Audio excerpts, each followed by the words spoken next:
अभी आप देख पा रहे होंगे आपके सामने एक पेपर कटिंग है जिसमें क्लियर बताया जा रहा है कि छात्रवृत्ति से करीब 2,66,000 छात्र हो सकते हैं वंचित। इसके अलावा नीचे जब आप आएंगे तो बताए गए हैं पोस्ट मैट्रिक स्कॉलरशिप को एससी के जो आवेदन है 10% ही आए हैं। एक और नोटिफिकेशन हमारे सामने है जो कि प्रभात खबर से निकल कर आ रही है। इसमें भी जानकारी दिया जा रहा है कि स्कॉलरशिप के लिए SC ST वर्ग के आवेदनों में जो रिकॉर्ड है उसमें कमी आई है। अब क्या कुछ अपडेट है इसके बारे में हम आपको यहाँ पर बताते हैं। बताया जा रहा है कि SC ST पोस्ट मैट्रिक प्रवेशोत्तर स्कॉलरशिप योजना में पिछले साल की तुलना में इस बार केवल 10% ही बच्चे ने आवेदन किया है। इसको लेकर शिक्षा विभाग के अपर मुख्य सचिव के पाठक ने गहरी चिंता व्यक्त की है। कहा है कि जरूरत पड़ने पर आवेदन की जो तिथि है उसे विस्तारित किया जा सकता है।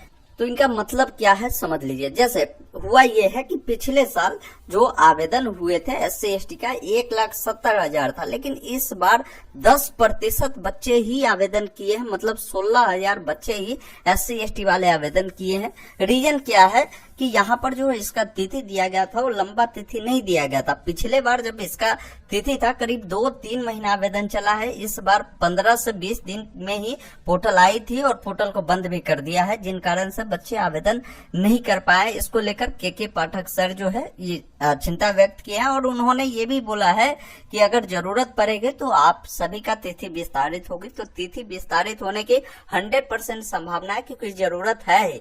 10% बच्चे को स्कॉलरशिप मिलेगा तो कितना दुखद बात है, क्योंकि पिछले साल 1,70,000 मतलब समझिए कि करीब 2 लाख के करीब में बच्चे थे और इस बार मात्र 16,000। तो कितना कम बच्चे आवेदन कर पाए हैं ये भी आप देख पाएंगे। उसके अलावा बताया गया कि गुरुवार को शिक्षा विभाग के अपर मुख्य सचिव के पाठक की अध्यक्षता में हुई SC ST वर्ग और UDI के विशेष विभागीय अफसरों की बैठक में यह बात जानकारी सामने आई है। बैठक में बताया गया है कि पिछले वर्ष जो है आवेदन जो हुए थे 1,70,000 विद्यार्थी ने पोस्ट मैट्रिक स्कॉलरशिप के लिए आवेदन किया था। इस वर्ष मात्र 16,000 आवेदन ही आए हैं।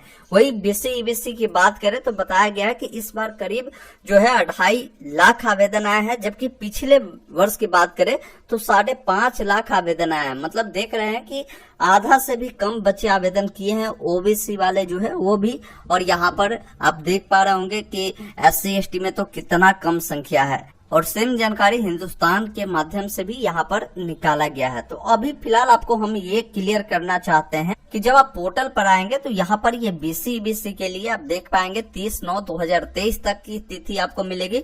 यही बात करें SC ST का तो इनका भी वही जो तिथि था, इनका तो और पहले का था। तो अब जो पोर्टल खुलेगा ये दोनों कैंडिडेट को मौका मिलेगा, SC ST को भी और BC EBC को भी। आपको हो सकता है 1 वीक के अंदर में ये पोर्टल आपको लाइव हो जाए, फिर आप यहाँ पर जाकर आवेदन कर सकते हैं। जिन बच्चों का आवेदन नहीं हो पाया उनको निराश या हताश नहीं होना है, आपको मौका मिलेगा, क्योंकि पोर्टल आपके लिए ही बनाया गया है। सरकार आप ही लोगों के लिए चाहते हैं बेनिफिट पहुंचाना। जब आपको बेनिफिट ही नहीं मिलेगा तो क्या फायदा इन पोर्टल को लाने का। तो आपको चिंतित नहीं होना है, आगे की जो भी अपडेट होगी हम आप तक जरूर साझा करें।